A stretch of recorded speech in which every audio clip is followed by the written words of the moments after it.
Okay. तर चालू करू आपण. आज काय बघायचं आपल्याला? Symmetrical networks. बघ,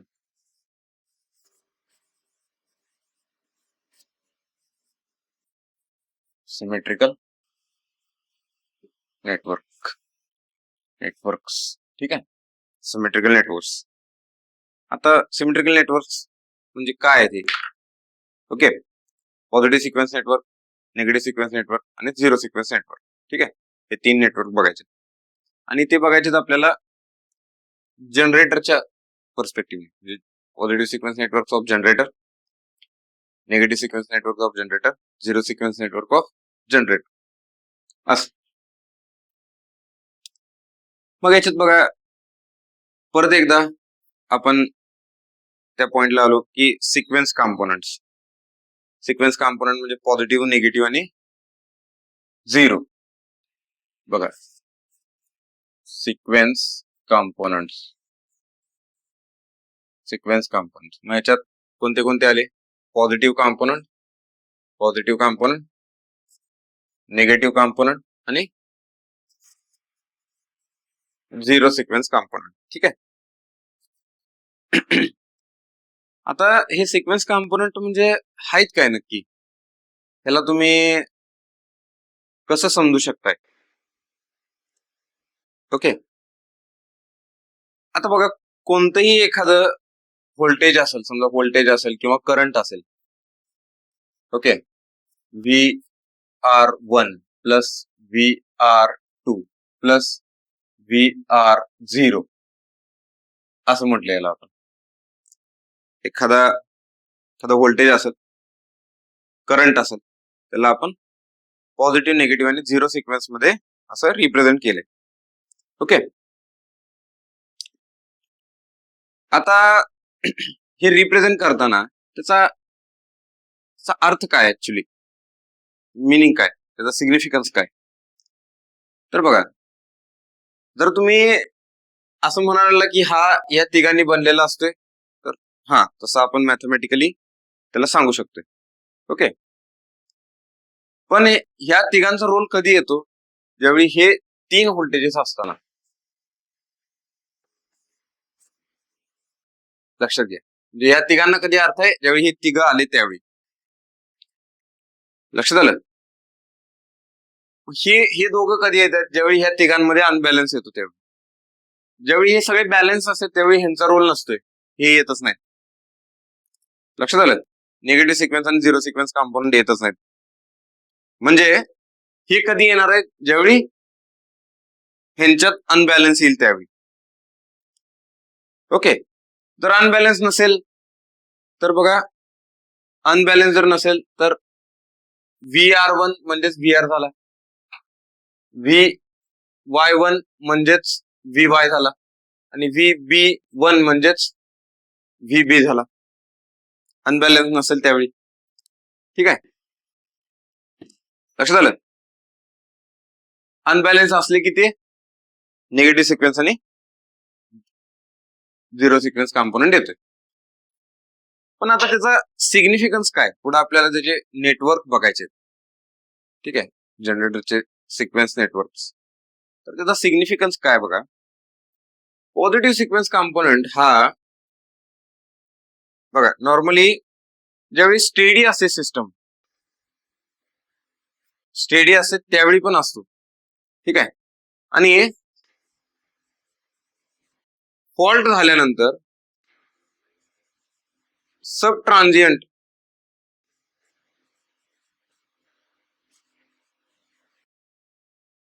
रिजन मध्ये पण तो येतोय. ठीक आहे. म्हणजे स्टेडी स्टेट मध्ये पण आहे तो. स्टेडी स्टेट म्हणजे बघा, कधी फॉल्ट व्हायच्या आधीचा इन्स्टंट. ठीक आहे. आता तुम्ही सिस्टम आपली कशी डिफाईन करणार? आपण काय बघायला लागलोय? मेन फॉल्ट रिलेटेड डिस्कशन चाललंय आपलं, बरोबर? म्हणजे तुम्ही त्यात टाइमलाईन कशी ठरवली त्याची, की फॉल्ट व्हायच्या आधीच नेटवर्क किंवा आधीची कंडिशन सिस्टमची, फॉल्ट झाल्यानंतरची कंडिशन आणि आफ्टर फॉल्ट, म्हणजे फॉल्टचा इन्स्टंट. कळतंय? हे बघा, T=0 ला फॉल्ट झाला, समजा ही टाइम लाईन आहे. या इन्स्टंटला फॉल्ट झाला. तर बिफोर फॉल्ट झाला, ड्युरिंग फॉल्ट आणि आफ्टर फॉल्ट. ओके, या कंडिशन असतात. आपल्याला या कंडिशनचा विचार करायला लागतो. ठीक आहे. मग बघा, पॉझिटिव्ह सिक्वेन्स कॉम्पोनंट हा आहे ना, हा आपल्या जनरेटर मध्ये सिस्टम बिफोर फॉल्ट तर तो असतोच, कारण सिस्टम बॅलन्स आहे. बिफोर फॉल्टच्या वेळी बॅलन्स आहे. बॅलन्स असताना पॉझिटिव्ह सिक्वेन्स कॉम्पोनंट आहे. आणि अनबॅलन्स झाली सिस्टम, फॉल्ट झाल्यानंतर अनबॅलन्स झाली, त्यानंतर सब ट्रान्झिएंट रिजन मध्ये पण, सब ट्रान्झिएंट कंडिशन मध्ये पण तो आहे. लक्षात येत आहे? सब ट्रान्झिएंट मध्ये आहे म्हणून बघा, याचा वापर आपल्याला रिले आणि सर्किट ब्रेकर ऑपरेशन साठी करता येतो. रिले आणि सर्किट ब्रेकर ऑपरेशन साठी करता येते. ठीक आहे. सब ट्रान्झिएंट रिजन मध्ये आहे म्हणून त्याचा रिले आणि सर्किट ब्रेकर ऑपरेशन साठी करता येतो. कळालं हे? त्यानंतर निगेटिव्ह सिक्वेन्स कॉम्पोनंट. हा, आता निगेटिव्ह सिक्वेन्स कॉम्पोनंट काय आहे, याला तुम्ही कसं समजणार? ठीक आहे, बघा. समजा हा जनरेटर आहे. ओके, हा जनरेटर आहे. ठीक आहे. असं जनरेटरच्या एका टर्मिनलला फॉल्ट झाला. समजा एका टर्मिनलला फॉल्ट झाला. ठीक आहे. आता फॉल्ट झाल्यानंतर हा जो करंट फ्लो व्हायला लागलाय, हा सगळा करंट असणार आहे. पॉझिटिव्ह असणार आहे, निगेटिव्ह असणार आहे, झिरो असणार आहे. ठीक आहे. आता बघा, ज्यावेळी हे तिन्ही करंट फ्लो होणार आहे, त्यावेळी जो निगेटिव्ह सिक्वेन्स कॉम्पोनंट आहे, त्याच्या बाबतीत आपण काय म्हणतो? निगेटिव्ह सिक्वेन्स कॉम्पोनंटच्या वेळी फॉल्ट पॉइंटला व्होल्टेज येते VF2. फॉल्ट पॉइंटला व्होल्टेज येते, पण त्याचं स्वतःच जनरेटिंग व्होल्टेज नसते. जनरेटिंग व्होल्टेज कुठला असते? Positive sequence component. मी तुम्हाला हे म्हणलंय बघा, VR1 VR. म्हणजे जे जनरेटरचं जो जनरेट करणारा व्होल्टेज आहे, जनरेटिंग व्होल्टेज, ते पॉझिटिव्ह सिक्वेन्स व्होल्टेज आहे ते. ठीक आहे, कारण ते बॅलन्स आहे. तिथं negative sequence component, zero sequence component येत नाही. लक्षात घ्या, जनरेशन जे आहे ते पॉझिटिव्ह सिक्वेन्स कॉम्पोनंट मध्येच होते. पण फॉल्ट झाला त्यावेळी काय होते? फॉल्ट पॉइंटचं व्होल्टेज येते, पण निगेटिव्ह सिक्वेन्स कॉम्पोनंटसाठी इथलं व्होल्टेज नसते. हे पॉझिटिव्ह सिक्वेन्स साठी व्होल्टेज असते. निगेटिव्ह सिक्वेन्स साठी जनरेटिंग व्होल्टेज काय नाहीये. लक्षात आलं का? कळते का हे काय म्हणतो मी? निगेटिव्ह सिक्वेन्स कॉम्पोनंट साठी जनरेटिंग व्होल्टेज नाही. जनरेटिंग व्होल्टेज हे पॉझिटिव्ह सिक्वेन्स कॉम्पोनंटचं व्होल्टेज आहे. ठीक आहे. ओके, मग ते व्होल्टेज नसल्यामुळे काय होतंय? पण इथं फॉल्ट पॉइंटला व्होल्टेज आले. का आपण म्हणतो असं व्होल्टेज आलंय? कारण बघा, करंट फ्लो व्हायला लागलाय. ह्या करंट मध्ये मी चेक केलं, हा जो करंट आहे IF, या करंट मध्ये चेक केलं मी, या करंट मध्ये पॉझिटिव्ह, निगेटिव्ह आणि झिरो हे तिन्ही कॉम्पोनंट आहेत. बरोबर? जनरेटिंग व्होल्टेज हे तर आपलं पॉझिटिव्ह सिक्वेन्स कॉम्पोनंट आहे. मग इथं करंट कशामुळे चाललाय? निगेटिव्ह सिक्वेन्स करंट कशामुळे चाललाय? कारण व्होल्टेज असल्याशिवाय जाणार आहे ना. निगेटिव्ह सिक्वेन्स व्होल्टेज त्याला पुश करणार आहे पुढं. साधं लॉजिक लक्षात येते का? निगेटिव्ह सिक्वेन्स व्होल्टेज त्याला पुश करणार आहे म्हणून निगेटिव्ह सिक्वेन्स करंट यायला लागलाय. ओके, म्हणून आपण काय म्हणतो? फॉल्ट पॉइंटला हे व्होल्टेज आहे, पण जनरेटिंग व्होल्टेज नाही. आता बघा, करंट, निगेटिव्ह सिक्वेन्स करंट इकडे पण चाललाय. ओके, लक्षात आलं? आता काय होतंय? निगेटिव्ह सिक्वेन्स करंटला इथं अपोजिशन साठी EMF नाहीये, जनरेटिंग EMF नाहीये. मग काय होतंय? या व्होल्टेजमुळं करंट इकडं पण जातोय. समजून घ्या जरा, करंट आत पण जातोय. ठीक आहे. आता तो करंट काय करतो? तो करंट स्टेटर मधनं चाललाय. हे काय स्टेटर आहे, स्टेटर वाइंडिंग मधनं चाललाय जनरेटरच्या स्टेटर वाइंडिंग मधनं चालल्यामुळे काय होतोय, तो जो त्याचा ओरिजिनल फ्लक्स होता, म्हणजे स्टेटर मधला जो फ्लक्स आहे नॉर्मल फ्लक्स, ठीक आहे, त्याच्यामुळे जो करंट आलाय तो असा करंट आहे, बरोबर. या करंटमुळं क्लॉकवाईज रोटेटिंग मॅग्नेटिक फील्ड आहे, क्लॉकवाईज रोटेटिंग मॅग्नेटिक फील्ड आहे. ही कुठली आहे, स्टेटरची आहे. ही कुठली आहे, स्टेटरची आहे. याच्यामुळं येणार फिरायला लागलाय, सिंक्रोनस मशीन आहे, रोटर फिरायला लागलाय, बरोबर. या रोटरचं स्पीड पण काय असणार आहे, NS, सिंक्रोनस मशीन आहे, सेम डायरेक्शनला आहे. या RMS ची डायरेक्शन कुणामुळे आल्या, याच्यामुळे आल्या, या करंटमुळे आल्या. पण at the time of fault काय व्हायला लागलाय, हा करंट चाललाय, कारण इथं व्होल्टेज आलाय ना, फॉल्ट पॉइंटला व्होल्टेज आलंय, आणि त्याला अपोज करायला निगेटिव्ह सिक्वेन्स कॉम्पोनंटचं जनरेटिंग व्होल्टेज नाही आहे, म्हणजे करंट स्टेटर मध्ये चाललाय परत. ह्याची डायरेक्शन अपोजिट आहे. आता मला सांगा, ह्या अपोजिट डायरेक्शन मुळे परत एक RMS तयार होणार, रोटेटिंग मॅग्नेटिक फील्ड तयार होणार, ती याच्या अपोजिट मध्ये असणार आहे. मान्य आहे. येणार अपोजिट होणार का, रोटर स्पीड चेंज होणार आहे का, नाही, कारण रोटर स्पीड कोणावर डिपेंड आहे, प्राइम मूव्हरवर. तो फिरायला लागलाय, तो चालू आहे, ठीक आहे. पण बघा, फॉल्ट झाल्यामुळं जो निगेटिव्ह सिक्वेन्स कॉम्पोनंट आहे त्याच्यामुळं हा -NS चा म्हणजे फील्ड त्या मशीन मध्ये सेट झाली, म्हणजे सिंक्रोनस जनरेटर मध्ये सेट झाली. आता मला सांगा, -NS म्हणजे ही अपोजिट डायरेक्शन आहे, बरोबर. याच्या अपोजिट डायरेक्शन आहे म्हणून त्याला -NS म्हटलं. पण तुम्ही NS म्हणा, अपोजिट डायरेक्शन दाखवल्या. आता मला सांगा, ही अपोजिट NS आहे आणि रोटर आपला NS स्पीड ना क्लॉकवाईज अपोजिट डायरेक्शनला फिरलाय, त्या दोघांमध्ये रिलेटिव्ह स्पीड किती, अरे देवा, 0. कसं कॅन्सल होईल. तुम्ही ट्रेन चाललाय, समजा एक ट्रेन चालल्या, ती 100च्या स्पीड नाही, त्याच्या शेजारची ट्रेन पण 100च्या स्पीड नाही, दोघं सेम डायरेक्शनला चाललाय, दोघांच्यात रिलेटिव्ह स्पीड किती.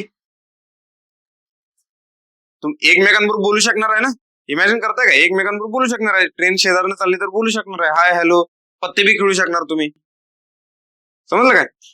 आता त्या दोन्ही ट्रेन जर अपोजिट डायरेक्शनला चालल्या तर रिलेटिव्ह स्पीड किती आहे त्यांच्यातलं, विसरला, एवढंच विसरला. असं कॅन्सल होतंय, रिलेटिव्ह स्पीड असं कॅन्सल होते, काय येणार, 2NS येतंय, असं कसं विसरायला एवढं. रिलेटिव्ह स्पीड काय येणार,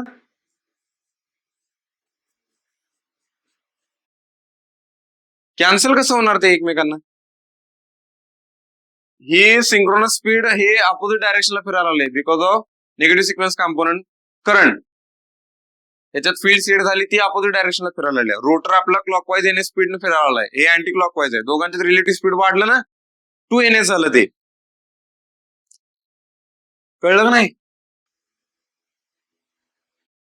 रे, दोन ट्रेन जर अपोजिट डायरेक्शनला चालल्या, त्यांच्यातलं रिलेटिव्ह स्पीड वाढतंय का कमी होतंय, वाढणार ना. असं काय करायला लागलाय, हा, कमी झालाय, ठीक आहे, असं करू नका अजिबात. ओके, त्या अपोजिट डायरेक्शनला जाणार म्हणजे स्पीड डबल होणार. आता या स्पीडनं काय होतंय बघा, हा स्पीड डबल झाला म्हणजे काय होतंय, ह्याच्यात जो निगेटिव्ह सिक्वेन्स करंट जो तयार झालाय त्याची फ्रिक्वेन्सी असते 2F. मग कारण रिलेटिव्ह स्पीड किती झालं, 2NS. फ्रिक्वेन्सी किती झाली त्याच्यात, इंड्यूस फ्रिक्वेन्सी त्या करंटची 2F. आता फ्रिक्वेन्सी जर वाढली आणि हा करंट जर माझ्या जनरेटर मधनं फ्लो व्हायला लागला तर जनरेटर ओव्हरहीट होते, ठीक आहे, हीट व्हायला चालू होते. म्हणून फॉल्ट झाला ना तर जनरेटर हीट व्हायला, जनरेटरचा जो कोर असतोय तो कोर गरम व्हायला चालू होतोय. मग त्याचं कारणच कळणार ना, फॉल्ट झालाय बाहेर. ठीक आहे, करंट वाढला, पण आपण ट्रिप पण करणार आहे, करंट पण त्याला इलिमिनेट करणार आहे त्या करंटला. ठीक आहे, मग जनरेटर ओव्हरहीट का व्हायला लागलाय? ओव्हरहीट होतोय बघा because of this 2f frequency, आणि जो करंट त्याच्यात जातोय तो करंट काय असतो? निगेटिव्ह सिक्वेन्स कॉम्पोनंटचा करंट असतो. म्हणून, आणि तो करंट लक्षात घ्या, हा जो करंट असतो ना तो अपोजिट डायरेक्शनला असतो, अपोजिट डायरेक्शनला असतो. ठीक आहे, मग असं होऊ नये म्हणून काय केलं जातंय, आपलं जे फील्ड वाइंडिंग असते त्या फील्ड वाइंडिंग मध्ये एक निगेटिव्ह सिक्वेन्स रिले जनरेटर साठी लावला जातोय. निगेटिव्ह सिक्वेन्स रिले, तो निगेटिव्ह सिक्वेन्स रिले काय करतोय, त्याच्यातला जर डायरेक्शन ऑफ करंट त्याच्यात जाणारी फ्लो होणारी अपोजिट झाली, आणि ती कुणामुळे होत्या? अपोजिट, या अपोजिट आरएमएफ मुळे जो रिव्हर्स आरएमएफ तयार होतो ना, रोटेटिंग मॅग्नेटिक फील्ड तयार होत्या, त्या आरएमएफ मुळे जो करंट तयार होतो त्याची डायरेक्शन असते अपोजिट, आणि त्या अपोजिट डायरेक्शन मुळे तो रिले ऑपरेट होतोय. डायरेक्शन रिले असतो तो. ठीक आहे, तो रिले ऑपरेट होतोय, आणि तो ऑपरेट झाला की याचा अर्थ काय होतोय? फॉल्ट झाला हे डिटेक्ट होतोय, लगेच सिस्टम आयसोलेट होते. निगेटिव्ह सिक्वेन्स रिले असतो तो जनरेटर मध्ये. लक्षात आलं? मग बघा, हे असं आहे निगेटिव्ह सिक्वेन्स बाबतीत. आणि झिरो सिक्वेन्सच्या बाबतीत काय सांगायचं झालं तर, झिरो सिक्वेन्स कॉम्पोनंट मध्ये फेज डिफरन्स काय असतो का? नसतो, म्हणून त्याला झिरो सिक्वेन्स कॉम्पोनंट म्हणले. त्याच्यात आपापसात फेज डिफरन्सेस काय नाहीये. ठीक आहे, फेज डिफरन्स नाही आहे त्याच्यामुळं त्याला रोटेटिंग फ्लक्स कुठे येत नाही, तयार होत नाही. आणि फेज डिफरन्स नसलेला पाथ कोण प्रोव्हाइड करते? तर ग्राउंड प्रोव्हाइड करते. लक्षात ठेवा, हे लक्षात ठेवा. काय काय मी जे आता बोललोय ना ते नवीन नॉलेज आहे, ते नवीन कन्सेप्ट आहे त्या आतापर्यंत शिकलेल्यातल्या, म्हणजे त्याचं ऍप्लिकेशन नाहीये. ठीक आहे, आपण 11वी 12वीला किंवा डिप्लोमाला या गोष्टी शिकलेल्या नाही, नवीन गोष्टी आहेत. ठीक आहे, म्हणजे नवीन गोष्टी ह्या तुम्हाला डायरेक्ट घ्यायच्या त्या, एक्सेप्ट करा ह्या गोष्टी. ठीक आहे, तर झिरो सिक्वेन्स कॉम्पोनंटच्या बाबतीत काय सांगितलं मी, की त्याला फेज डिफरन्स नाहीये, आणि फेज डिफरन्स नसलेला रेजिस्टन्स किंवा अपोजिशन कोण प्रोव्हाइड करते? तर ग्राउंड, अर्थ. म्हणून बघा काय होणार, जर झिरो सिक्वेन्स कॉम्पोनंट फ्लो करायचा असेल, फ्लो होणार असेल, तर तिथं फॉल्ट मध्ये ग्राउंड इन्व्हॉल्व्ह व्हायला पाहिजे. जर ग्राउंड इन्व्हॉल्व्ह झाला असेल तर झिरो सिक्वेन्स कॉम्पोनंट येणार. आता मला सांगा, मी तुम्हाला एक काय तर गोष्ट सांगितली, आपण टाइप्स ऑफ फॉल्ट कुठले कुठले बघितल्यात? 4 बघितल्यात. कुठले कुठले कुठले? Line to ground, double line to ground, triple line किंवा ट्रिपल लाईन टू ग्राउंड. आता मला सांगा, कुठल्या फॉल्ट मध्ये झिरो सिक्वेन्स कॉम्पोनंट करंट नसणार आहे? डबल लाईन, म्हणजे डबल लाईन नाही म्हणायचं, लाईन टू लाईन म्हणायचं. Line to line ground, line to line fault मध्ये झिरो सिक्वेन्स कॉम्पोनंट नसणार आहे. आता हे लक्षात ठेवा, आणि ज्यावेळी आपण त्याचं प्रूफ बघू त्यावेळी पण तुम्हाला लक्षात येईल, त्यावेळी पण मी आठवण करून देईल तुम्हाला की बघा आपण मी सांगितलेलं हे सिद्ध झालं. हा, मग आता काय लक्षात घ्या, झिरो सिक्वेन्स कॉम्पोनंट कधी फ्लो होणार आहे? ज्यावेळी ग्राउंड फॉल्ट मध्ये इन्व्हॉल्व असेल त्यावेळी. लक्षात आलं? तर हे असं त्याचा ओव्हरव्ह्यू आहे, म्हणून आपल्याला हे म्हणजे जे सिक्वेन्स कॉम्पोनंट्स आहेत किंवा त्याचे सर्किट्स आहेत हे स्टडी करायचे. लक्षात आलं? आता हा बेस वापरून बघा, जे आपलं आजचा टॉपिक आहे तो आहे सिमेट्रिकल नेटवर्क्स. Symmetrical networks. आता याच्या आधी, सिमेट्रिकल नेटवर्कच्या आधी बघा,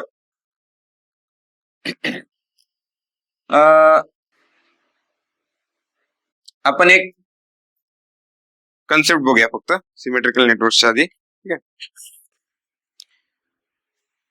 हे बघा, जर समजा स्टार सिस्टम असेल अशी, ओके,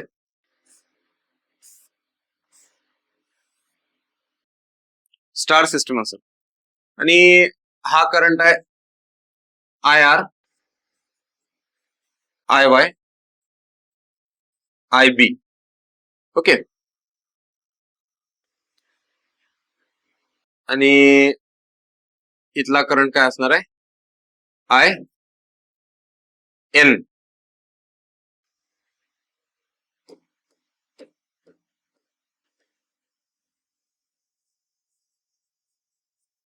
आय एन. ठीक आहे, हा असा करंट आहे. तर ज्यावेळी हे तिन्ही बॅलन्स असतात त्यावेळी न्यूट्रल मधला करंट असतो का, नसतो. न्यूट्रल मधनं करंट जात नाही. ठीक आहे, ओके. ज्यावेळी तिन्ही बॅलन्स असतात त्यावेळी न्यूट्रल मधनं करंट जात नाही. आता ह्याच प्रोसेसमध्ये तुम्हाला सगळे 3 फेज सर्किट्स पण लक्षात येतील हळूहळू. त्यामुळे अलर्ट राहा म्हणजे त्या बाबतीत ज्यावेळी हा आपला टॉपिक कम्प्लीट होईल. कारण 3 फेजचा फार चांगला अभ्यास इथं होतोय कम्प्युटर नेटवर्कमध्ये. नेटवर्कचे ज्यावेळी आपण प्रॉब्लेम सोडवू ना त्यामध्ये तुमच्या कन्सेप्ट बऱ्यापैकी क्लिअर होतात. पण इथं आता 3 फेज तुमच्या गोष्टी क्लिअर व्हायला चालू होतात, लक्षात घ्या. तर बघा RYB हे लाईन आहेत, त्याचे करंट्स आहेत. ज्यावेळी हे सगळे बॅलन्स असतात IR IY प्लस IB त्यावेळी न्यूट्रल मधनं करंट जात नाही. त्यावेळी न्यूट्रल मधनं करंट जात नाही, लक्षात घ्या. मग न्यूट्रल मध्ये करंट कधी येतोय, ज्यावेळी इम्बॅलन्स होते त्यावेळी न्यूट्रल मधनं करंट येतोय. ज्यावेळी इम्बॅलन्स होते त्यावेळी न्यूट्रल मध्ये करंट येतो. आता हे तुम्ही कसं म्हणू शकताय, त्याचं बेस्ट एक्झाम्पल आहे. समजा IR काय लिहितो आपण, आय अँगल 0. IY काय लिहितो, आय अँगल -120. आणि IB काय लिहितो, आय अँगल -240. या सगळ्यांची बेरीज करून बघा बरं. I angle 0, I angle -120, I angle -240 त्या सगळ्यांची बेरीज करून बघा, 0 येते ती. बरोबर, 0 येते. आता समजा यांचं मॅग्निट्यूड थोडं चेंज झालं, थोडासा अनबॅलन्स झाला, यांचा फेज अँगल थोडासा चेंज झाला, तर काय येणार आहे मग त्यावेळी, हा आय एन पिक्चर मध्ये येणार आहे. बरोबर. आता ज्यावेळी त्याला आपण डिफाईन करायचं आहे त्यावेळी बघा आपण काय म्हणणार, अनबॅलन्स. ज्यावेळी मी हा शब्द वापरतो त्यावेळी डोक्यात लगेच आलं पाहिजे सिमेट्रिकल कंपोनंट. डिस्टर्बन्स म्हणलं की लगेच डोक्यात आलं पाहिजे सिमेट्रिकल कंपोनंट. ठीक आहे. मग आता समजा आपण अनबॅलन्स कन्सिडर केला तर मग हे मी सिमेट्रिकल कंपोनंट मध्ये रिप्रेझेंट करतो. मग काय लिहिणार मी याला, IR1 plus IR2 plus IR0 plus IY1 plus IY2 plus IY0 plus IB1 plus IB2 plus IB0 is equal to IN is equal to IN. बरोबर आहे का, असं म्हणू शकतो मी, कारण अनबॅलन्स कन्सिडर केलाय. कधी कधी येणार हे, consider unbalance.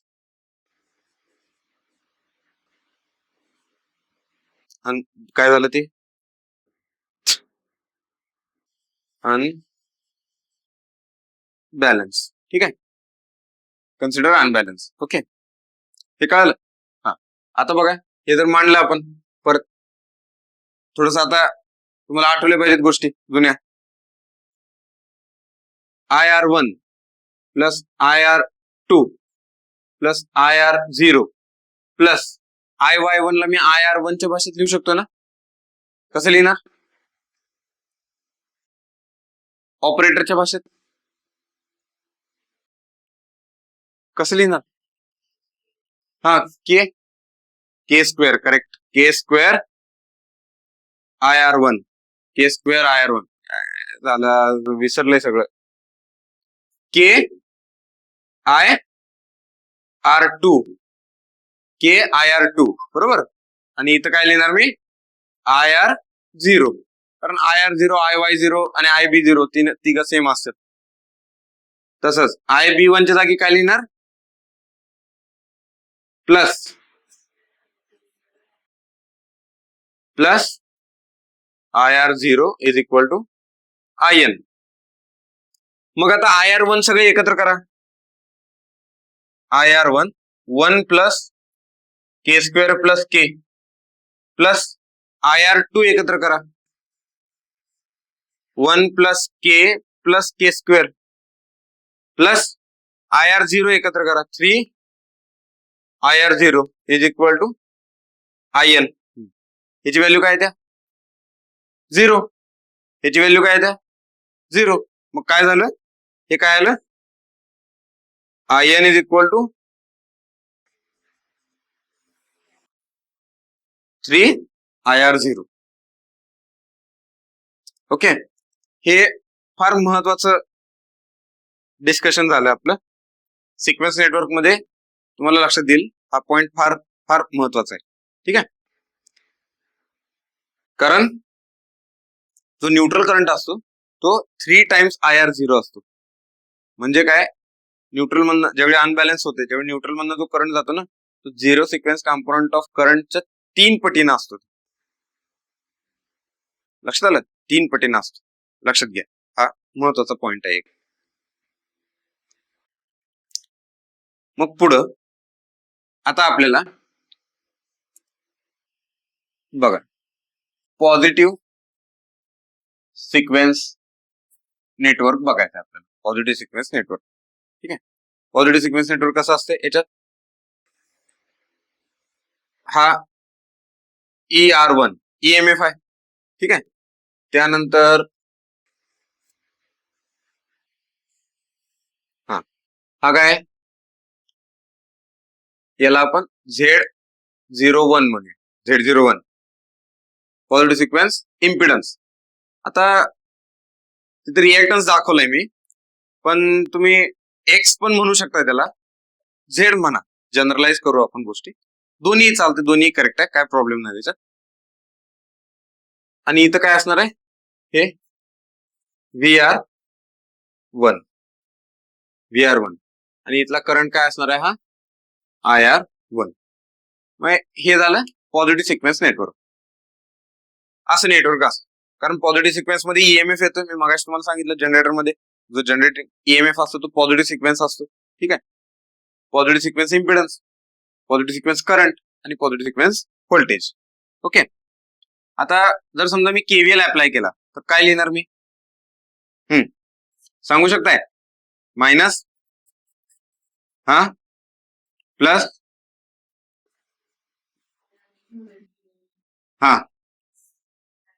Plus VR1 is equal to 0. मग तुम्ही काय लिहिलं बघा? ER1 is equal to VR1 plus IR1 Z01. तर हे झालं त्याचं इक्वेशन. हे महत्वाचं. ठीक आहे, आपल्याला ह्याची फार गरज लागते. नंतर बघा नेगेटिव्ह सिक्वेन्स नेटवर्क. ठीक आहे, आता नेगेटिव्ह सिक्वेन्स नेटवर्क मध्ये EMF असतो का? नसतो. मग बघा हा काय असतो? 0 असतो. ठीक आहे, इथं हा काय येणार आहे? Z02.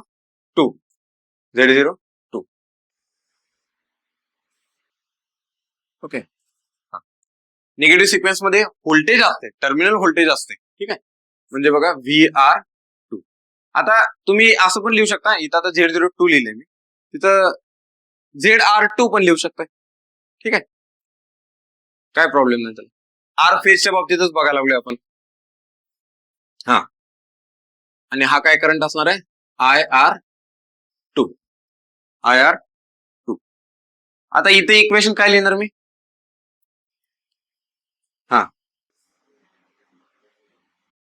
काय लिहिणार सांगा? IR2 Z02 plus VR2 is equal to 0. ठीक आहे, मग VR2 काय लिहिणार मी? VR2 is equal to minus IR2 Z02. ठीक आहे, मायनस आला म्हणजे बरोबर आहे. आपण काय करंटची डायरेक्शन अशी घेतली असती तर तो पॉझिटिव्ह आला असता. पण आपण दाखवताना असं दाखवतो म्हणून तो निगेटिव्ह तशा पद्धतीनं दाखवतो. ठीक आहे. Okay, VR2 is equal to IR2 Z02.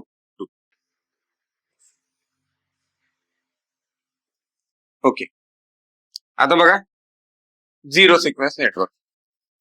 Zero sequence network. Zero sequence network मध्ये पण तेच करायचं. काय करायचं बघा.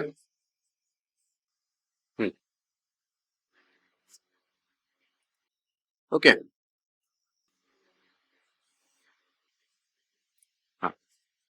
Z02 Z00 फक्त लिहिणार मी. Z0 Z0. ठीक आहे. हा,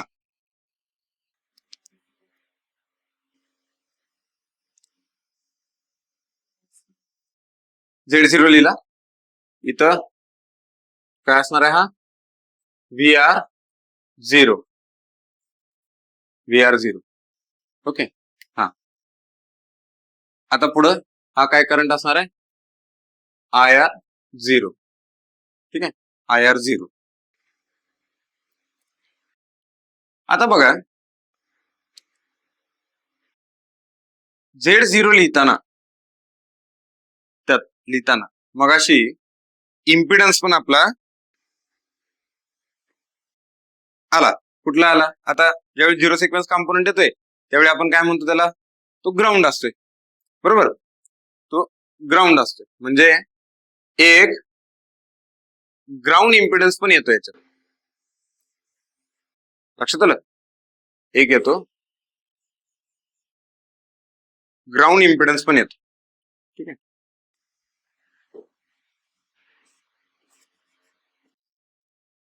एक येतो ग्राउंड इम्पिडन्स आणि तो असतो 3 टाइम्स ZN. ओके, जो न्यूट्रल पॉइंट इम्पिडन्स असतो त्याच्या 3 पटीनं आपण त्याला रिप्रेझेंट करतोय. ते पण लक्ष देईल, पुढे आहे त्याचं एक एक्सप्लेनेशन आहे. मी ते एक्सप्लेनेशन सांगतो तुम्हाला की काय येतं ते 3 टाइम्स ZN. ठीक आहे. मग बघा हा 3 टाइम्स ZN आला. आता जर मी इक्वेशन लिहिलं टोटल तर ते इक्वेशन काय लिहिणार मी? ग्राउंड मध्ये इन्व्हॉल्व आहे म्हणून तिथं ग्राउंड दाखव. हा, काय लिहिणार इक्वेशन सांगा? हा, आता असं लिहू का direct? VR0 is equal to minus IR0 Z0 plus ZZ. ठीक आहे.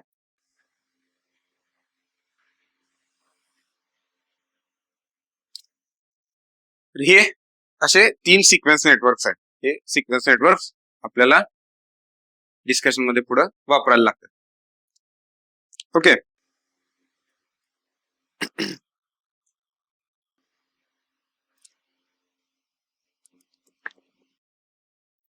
काय शंका इथपर्यंत?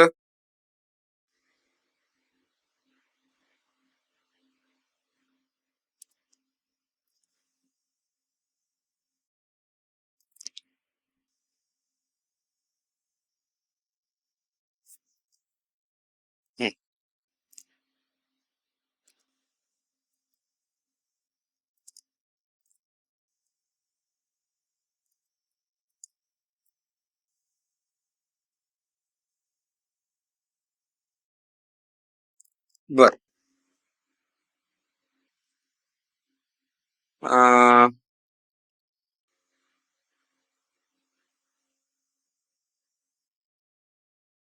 त्याचं जर एक्सप्लेनेशन तुम्हाला द्यायचं म्हणलं, बर ठीक आहे. बघा तुम्हाला जर असं समजतंय का? जर सांगायचं म्हणलं ना तर सांगू शकतो. तिथं समजा हा ZN घेतला मी, हा ZN घेतला. ओके, आता एक्सप्लेनेशन बघा जरा लक्षात येते का? बघा, आपण आता एक कन्सेप्ट बघितली, ही बघितली, ही लक्षात ठेवा. न्यूट्रल मधनं करंट किती जातोय? 3 टाइम्स झिरो सिक्वेन्स करंट. हे लक्षात ठेवा. न्यूट्रल मधनं करंट किती जातोय? 3 टाइम्स झिरो सिक्वेन्स करंट. हा ZN म्हणजे न्यूट्रल इम्पिडन्स आहे. ZN म्हणजे न्यूट्रल इम्पिडन्स आहे. आता झिरो सिक्वेन्स इम्पिडन्स आणि न्यूट्रल इम्पिडन्स हे सिरीज मध्ये येणार. कारण का, ज्यावेळी ग्राउंड इन्व्हॉल्व असते आपल्या फॉल्टमध्ये त्यावेळी न्यूट्रल मधनं करंट जातोय आणि तोच झिरो सिक्वेन्स करंट असतोय. म्हणजे झिरो सिक्वेन्स करंट त्याला पण फ्लो व्हायला ग्राउंड लागते, न्यूट्रल लागते. हे इथपर्यंत लक्षात आलं? ठीक आहे.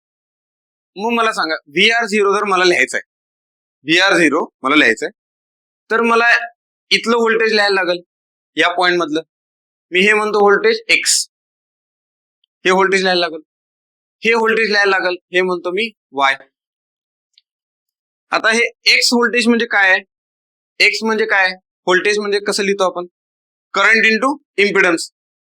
हा इम्पिडन्स हा करंट किती आहे? 3 टाइम्स I0 आहे ना, IR0 इंटू ZN. हे व्होल्टेज झालं, हे X म्हणजे. Y म्हणजे काय लिहिणार मी? IR0 इंटू Z0 आणि VR0 हे असं. मग इक्वेशन लिहिलं मी त्याचं बघा. तर हे इक्वेशन लिहिलं असं, समजा हे प्लस मायनस प्लस मायनस आणि हे प्लस. हा इक्वेशन काय लिहिणार मी? Plus X plus Y plus VR0 is equal to 0. ठीक आहे. VR0 is equal to minus X plus Y, minus X plus Y. Minus X ची व्हॅल्यू लिहितो मी तिथं 3 IR0 ZN plus IR0 Z0. ठीक आहे. हे झालं VR0, हे झालं VR0 बरोबर. आता बघा, मी त्यातनं R0 कॉमन काढतो.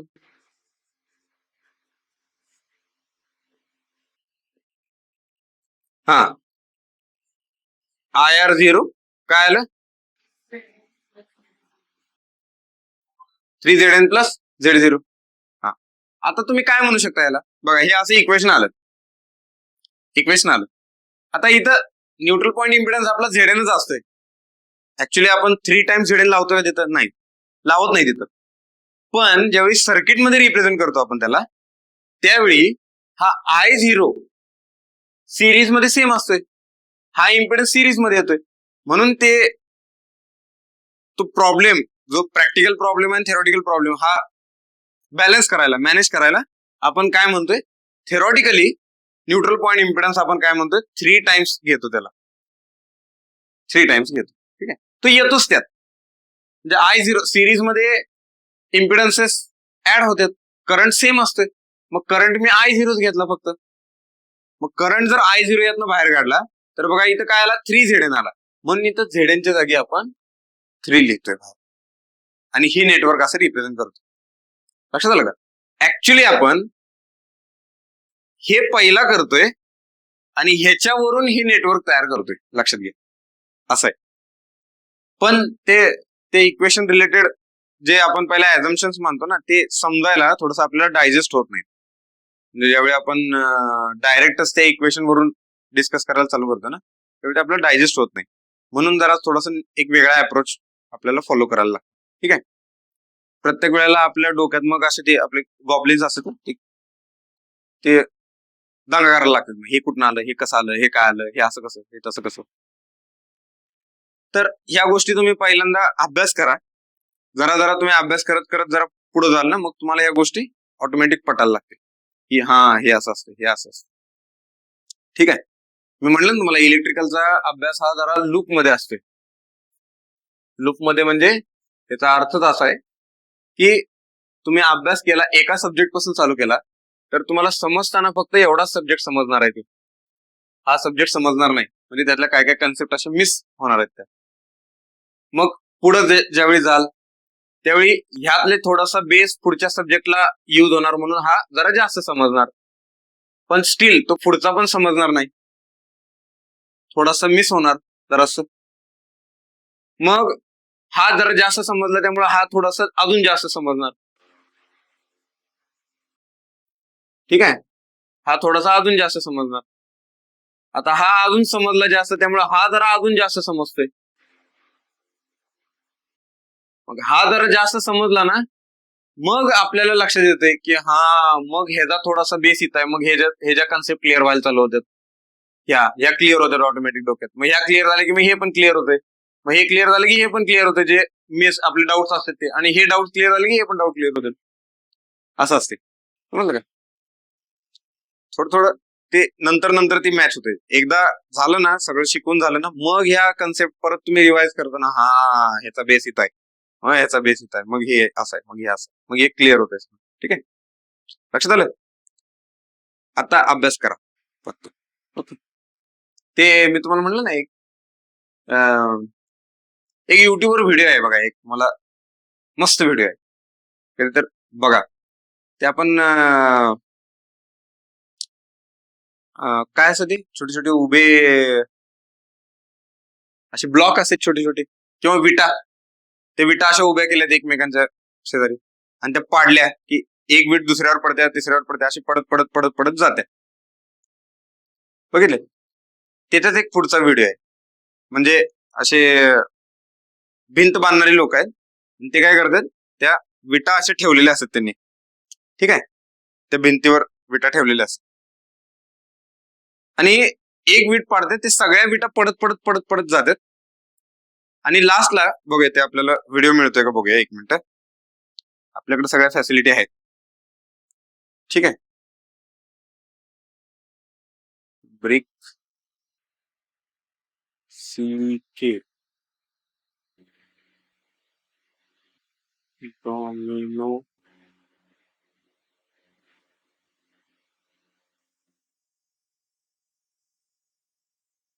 काय झालं, इफेक्ट.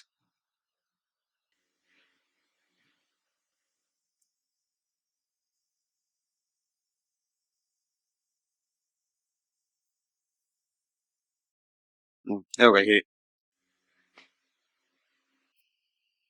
हा आहे का बघा.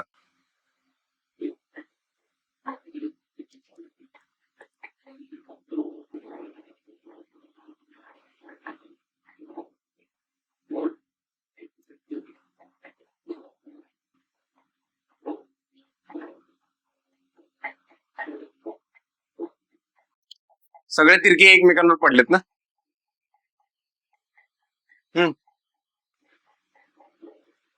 फक्त आता ज्यावेळी लास्टची ब्रिक पडते त्यावेळी बघा काय होते.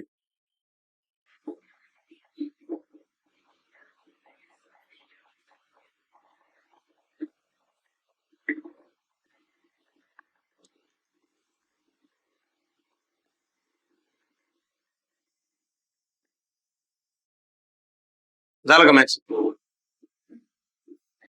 हे हे हा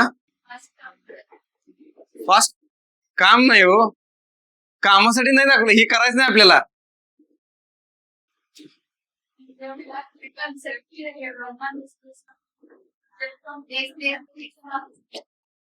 हे बघा, तुम्ही आता शिकायला लागलाय ना, ते हे असं शिकायला लागलाय, अजून ते लॉक झाले नाहीत, सगळे सगळे सब्जेक्ट व्यवस्थित बसले नाहीत. ज्यावेळी लास्ट सब्जेक्ट होईल ना, त्यावेळी ते सगळंच मग क्लिअर होतंय. ठीक आहे, फक्त त्याचा अर्थ असा करू नका सगळं सपाट होतंय, असं असं नको. हा, ठीक आहे.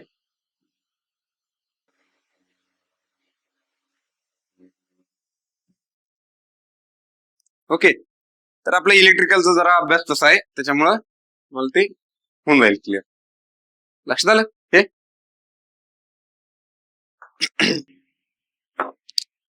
आता बघा, हे आता हे झालं जनरेटरच्या बाबतीत, हे सिक्वेन्स नेटवर्क्स बघितले आपण. ठीक आहे, आता आपल्याला सगळ्यात जास्त म्हणजे महत्व कशाला द्यायचं असते, तर ते असतंय सिक्वेन्स नेटवर्क ऑफ ट्रान्सफॉर्मर. आता पुढचा पॉइंट आहे आपला, sequence network of transformer. Sequence network of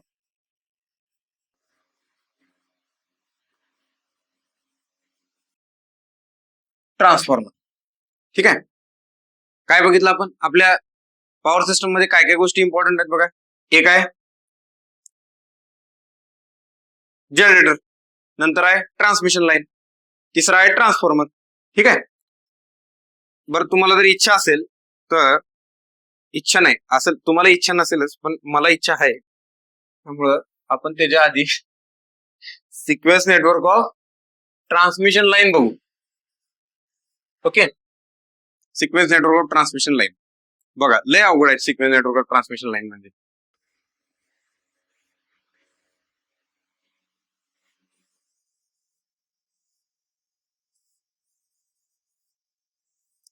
झालं, समजलं?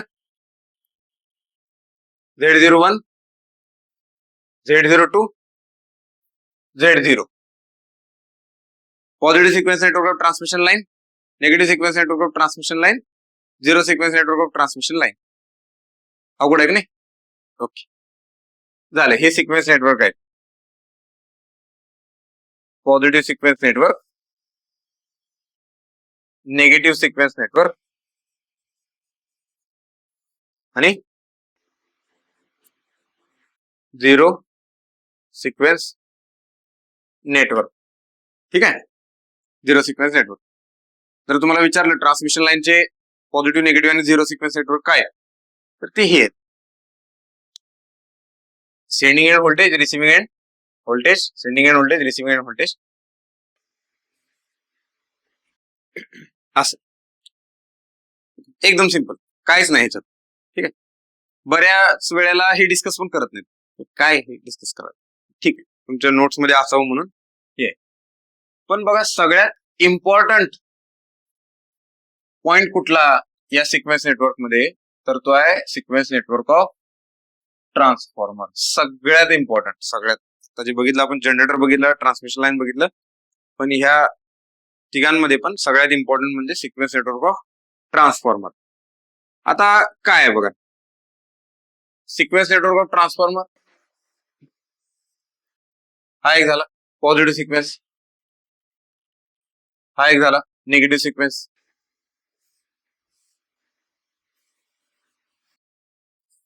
ओके, इथं जरा ट्विस्ट आहे,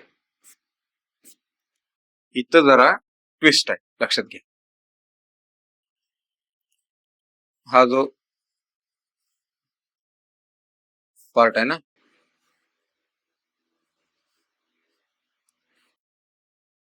ओके, बघा आता हे आहे positive sequence network, negative sequence network आणि zero sequence network.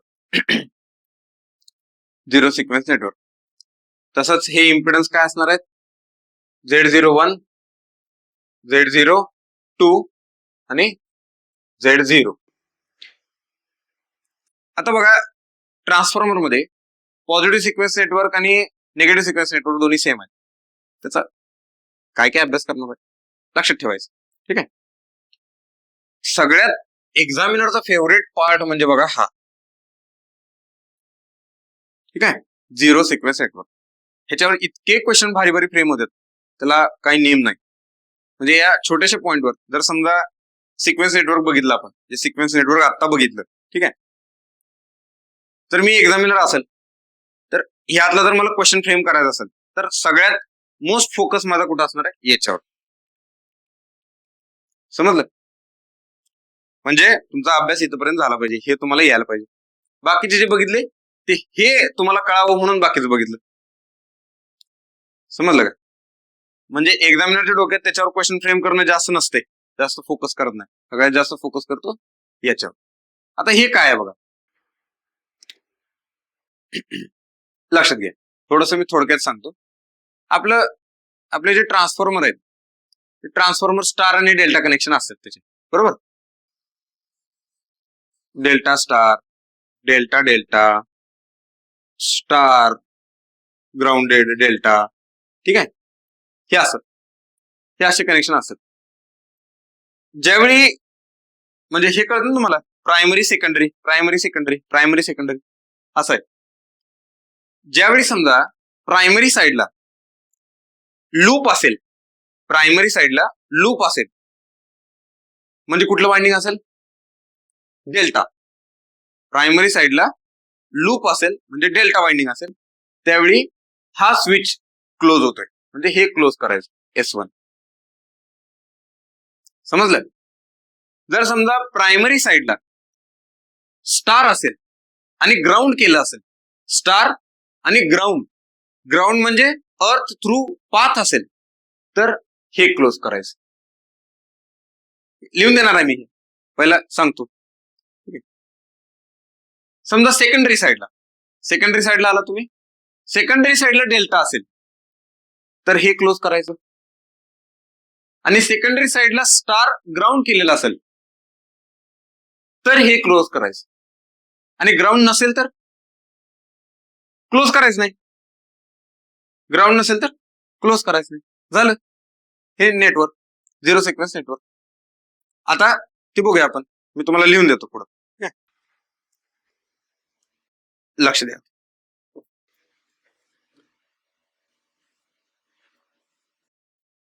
Zero sequence network of transformer. बघा, पहिला आपण काय बघितलं, सिक्वेन्स नेटवर्क ऑफ ट्रान्सफॉर्मर बघितलं, ठीक आहे. आणि त्यानंतर आता काय बघायला लागलोय, स्पेशली बघायला लागलो zero sequence network of transformer. मग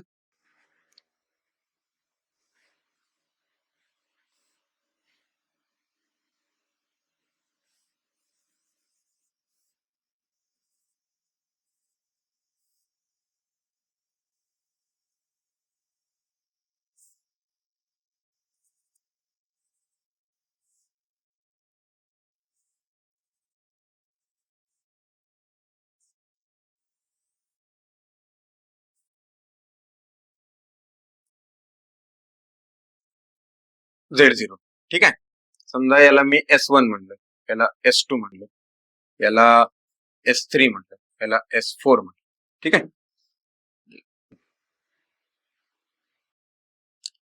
ओके, आता आहे बघा, लक्षात घ्या,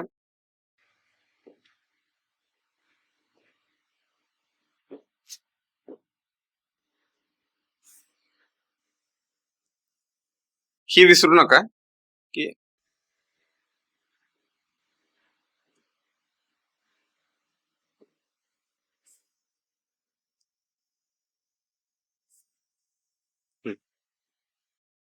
ठीक आहे, ही आहे प्रायमरी साइड ट्रान्सफॉर्मरची आणि ही आहे secondary side. Okay, primary side आणि सेकंडरी साइड. मग जर समजा पहिला पॉइंट प्रायमरी डेल्टा असेल, डेल्टा म्हणजे विदिन फेजेस क्लोज पाथ आहे, विदिन फेजेस क्लोज पाथ आहे, ठीक आहे. डेल्टा म्हणजे कसं असतं बघा, हे गोल असते ना, क्लोज पाथ आहे, ठीक आहे. असं जर असेल तर काय म्हणणार मी, close switch S2, close switch S2, ठीक आहे. Second, primary star grounded, primary star grounded, काय करणार मी, क्लोज S1. लक्षात आलं. तिसरा, primary star grounded with ZN impedance, with ZN impedance, close S1 with impedance 3ZN. कळालं का, 3ZN कुठं आलं ते, झिरो सिक्वेन्स नेटवर्क बघायला लागले ना, ग्राउंड करतोय आपण, म्हणजे जो अर्थ इम्पिडन्स आला तो 3 टाइम्स न्यूट्रल इम्पिडन्स येतोय, ठीक आहे. जर मी काय म्हणलं, ZN इम्पिडन्सने ग्राउंड केलं तर झिरो सिक्वेन्स साठी जे अपोजिशन ऑफर्ड होणार आहे ते 3 टाइम्स ZN होणार आहे. कळालं, म्हणजे याचा अर्थ काय, तर समजा प्रायमरी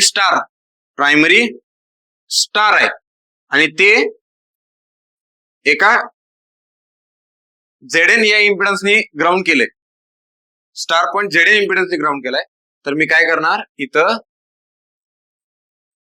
हा क्लोज करणार आणि इथं लिहिणार 3ZN. कळालं?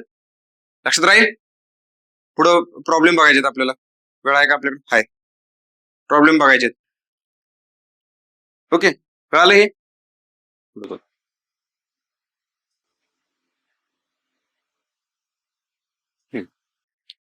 चौथं. हा, तसं आता सांगा, सेकंडरी डेल्टा असेल तर close S3, secondary star grounded. हा, काय क्लोज, चुकलं की हो, असं का तुम्ही चुकीच सांगितलं मगाशी. हे S4 जर सेकंडरी स्टार असेल तर क्लोज S4 क्लोज करायचा. हाय ना लक्ष? कळते का नाही? का डोक्यावर चाललंय? कन्फ्युजन वाढले? हा, कन्फ्युजन वाढले? काय वाढले कन्फ्युजन? काय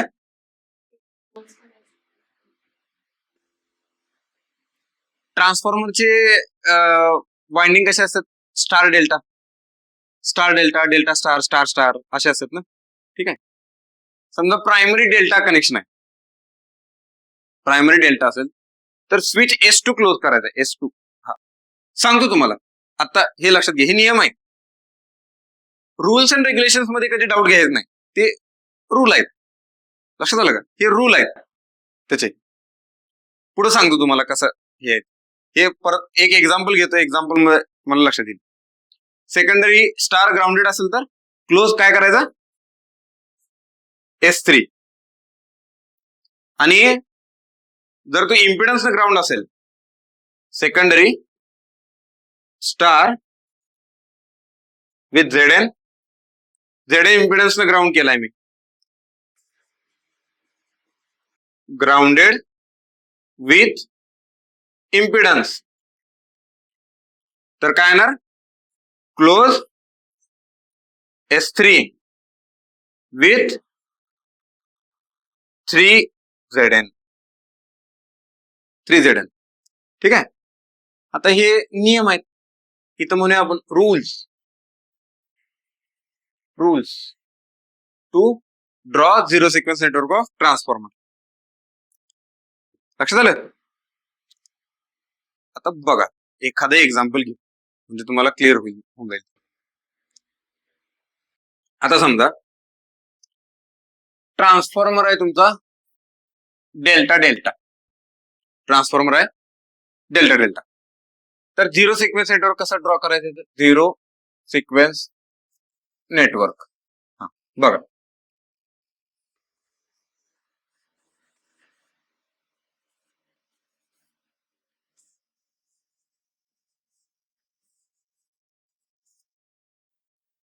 ओके, हे स्विच आहेत, काही पण नाव असतील त्याची, S1 S2 S3 S4 S1 S2 S3 S4 काही असेल. ठीक आहे, तुम्ही हे सांगायचं. बरं ठीक आहे, तुम्हाला जर तसं जर कन्फ्युजन होत असेल तर इथं जी नावं दिली तशीच देतो. S1 S2 S3 S4 अशी नावं देतो. ठीक आहे, S1 S2 S3 S4 delta connection आहे, प्रायमरी डेल्टा सेकंडरी डेल्टा.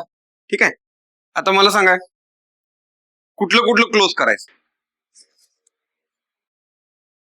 बघा, हा, प्रायमरी डेल्टा असेल तर स्विच कुठला क्लोज करायचा? S2 कुठं आहे? इथं आहे. पोझिशन लक्षात घ्या त्याची. मग तो क्लोज करू. प्रायमरी डेल्टा आहे का? हाय, क्लोज केला. ठीक. सेकंडरी पण डेल्टा आहे, मग कुठला स्विच क्लोज करायचा? सेकंडरी डेल्टा असेल तर क्लोज S4. S4 क्लोज करायचं. हे बघा, S4 क्लोज केलं, झालं circuit. Zero sequence network of transformer. आता हे एवढं असं असं देत नाहीत. हे कसं देतात तुम्हाला हे नेटवर्क? हे बघा असं असतं.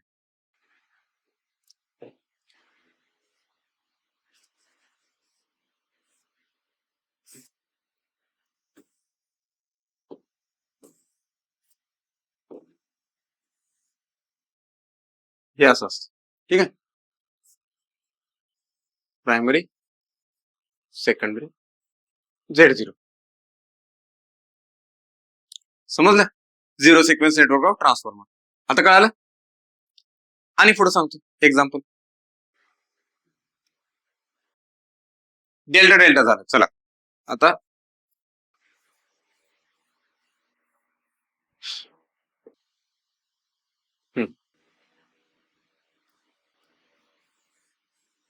हा, समजा ट्रान्सफॉर्मर आहे स्टार डेल्टा. ट्रान्सफॉर्मर आहे स्टार डेल्टा. ठीक आहे, आता काय करणार? स्टार प्रायमरी ग्राउंडेड आहे का? ग्राउंड आहे का स्टार मध्ये? नाही. म्हणजे कुठला स्विच क्लोज करायचा? करायचंच नाही. करायचंच नाही, लक्षात घ्या. म्हणजे मी काय लिहिणार? हे बघा, इथला स्विच ओपन राहिला, हा पण ओपन राहिला. ठीक आहे, हा सेकंडरी स्टार आहे म्हणजे स्टार सेकंडरी कनेक्शन केलं. लक्षात आलं? हे असं. पण हे काढताना कसं काढतात?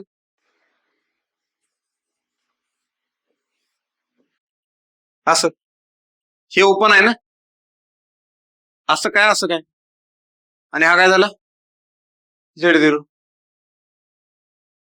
समजलं नेटवर्क कसं असते? पुढे जाऊया.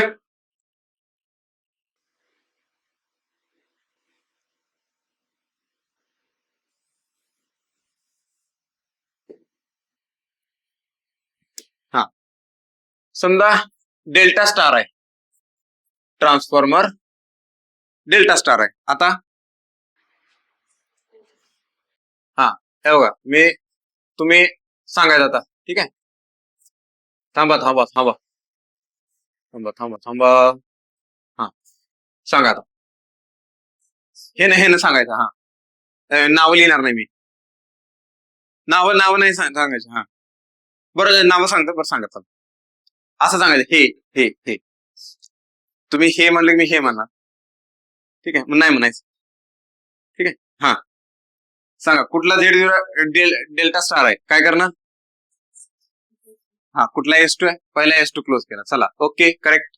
पुढं स्टार, चला स्टारला ग्राउंड करतो मी आता. हा,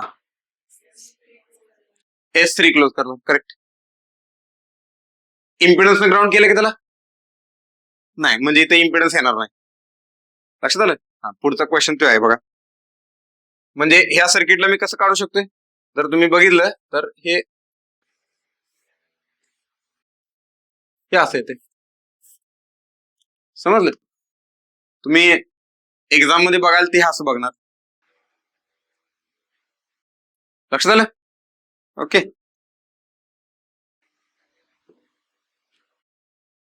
आता समजा असं आहे स्टार आणि स्टार विथ XN. ओके, हा, आता तुम्ही सांगायचं.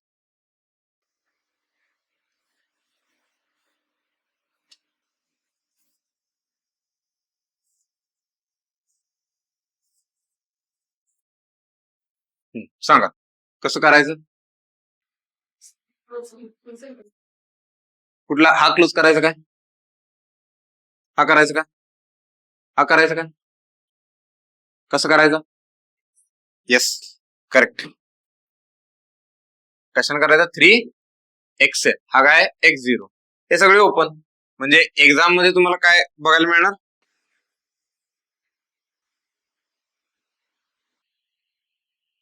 हा, एक्झाम मध्ये कसं बघायला मिळणार सर्किट? बघा, हे असं.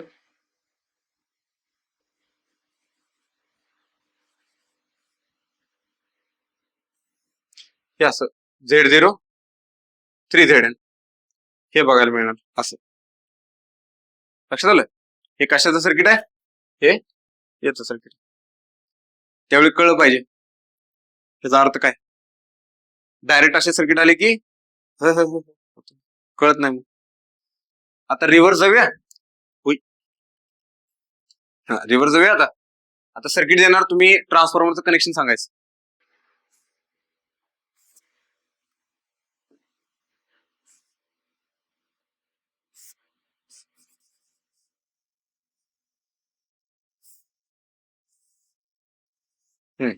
सांगा.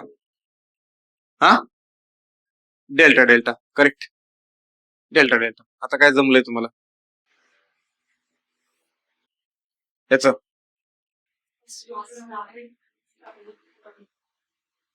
काय काय काय काय स्टार विथ ग्राउंडेड आहे ते. इथले क्लोज आहेत ना दोन. स्टार स्टार कसं म्हणालाय? स्टार स्टार असं कसं? हे आहे ना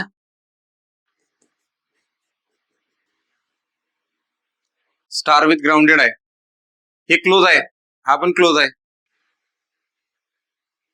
ग्राउंड ग्राउंड हा क्लोज आहे, त्यामुळे इथे ग्राउंड. लक्षात आलं? हा, राहिलं काय कुठलं अजून? बर, अजून एक. चला,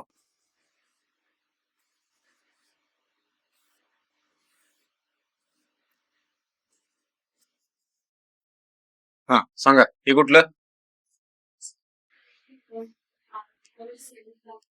हा,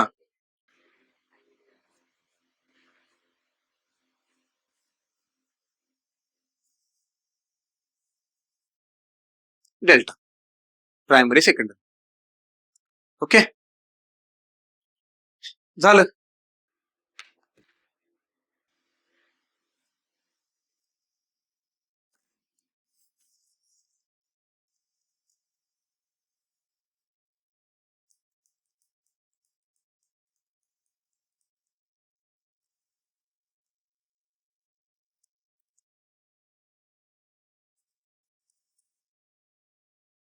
ओके, चला इथं थांबू आपण. आजचा पार्ट आपला झाला.